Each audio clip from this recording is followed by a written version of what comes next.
আল্লাহ রাব্বুল আলামিন কাল কিয়ামতের ময়দানে ডাক দিয়ে বলবে, নাফরমান, এত নিয়ামত আমি তোকে দিলাম, এত নিয়ামত দিলাম, এত কিছু দিলাম, তুই কেন আমার ইবাদত করলি না? আজ তোর কোনো ক্ষমা নাই, তোর কোনো রক্ষা নাই। আল্লাহ রাব্বুল আলামিন এই বলিয়া বলবে, হে নাফরমান, বল তোকে আমি কত সুন্দর হাত দিয়েছিলাম, তুই কি দেখোস নাই? তোর মতো একজনকে আমি বানাইছি, মানুষ কিন্তু হাত দেয় নাই। আমি আল্লাহ কত মানুষ বানাইছি, তুই কি দেখোস নাই? দুইটা চোখ দেই নাই। আমি আল্লাহ কত মানুষ বানাইছি, তুই কি দেখোস নাই? দুইটা পা দেই নাই। হে বান্দা, বল কেন আমার নিয়ামত খাইয়া আমার ইবাদত করলি না? আমি তোকে বানাইছিলাম, ওয়া মা খালাকতুল জিন্না ওয়াল ইনসা ইল্লা লিয়াবুদুন। আমি জিন জাতি এবং মানুষ জাতি বানাইছিলাম একমাত্র আমি আল্লাহর ইবাদত করার জন্য। কিন্তু ওই দুনিয়ায় যাইয়া, দুনিয়ার রং তামাশাই মাতিয়া তুই আমাকে ভুলে গেলি, তুই আমার ইবাদত করস নাই, আমার সব নিয়ামতগুলা খাইছস। এত বড় গরু আমি তোকে দিলাম, গরু চায় না জবাই হইতে, দুই চারজনে মিলা গরুটাকে ফালাইয়া দাও, আবার গরু উঠে যায়, আবার গরুটাকে ফালাইয়া দিলি,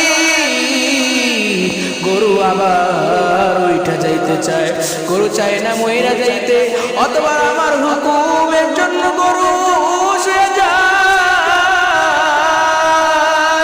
এই গরুটাকে তুই জবাই দিয়ে খাইলি, আমি আল্লাহ কিছু বলি নাই, বান্দা তোর জন্য বানাইছি, খা।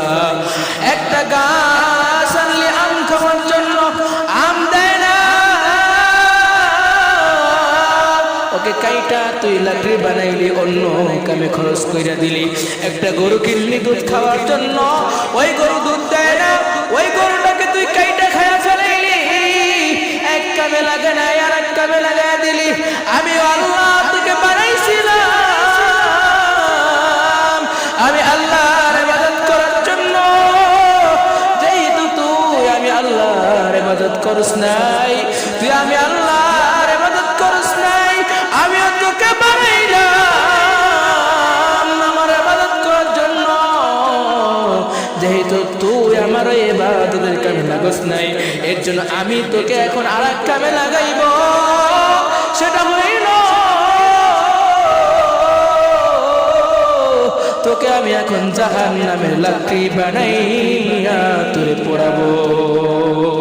কেমনে সহ্য করবি যুবক, দুনিয়ার একটু আগুন সহ্য করতে পারো না, কেমনে ওই জাহান্নামের আগুন সহ্য করবি? কেমনে সহ্য করবি? এখন আমার মাওলা ডাকে,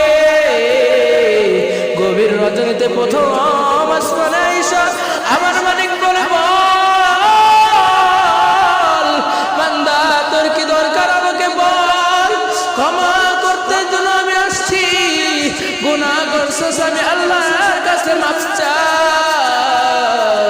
আমি আল্লাহ মাফ করার জন্য আসছি। ও যুবকের জন্য বলি, গভীর রজনীতে উঠিয়া যা আর আমার মালিককে ডাক দেয়া বলো, মালিক গুনাহ করছি, আর কখনো গুনাহ করব না, ও মালিক তোমার রহম দিয়া তুমি আমার জীবনের সমস্ত গুনাহ খাতাগুলি মাফ করিয়া দাও।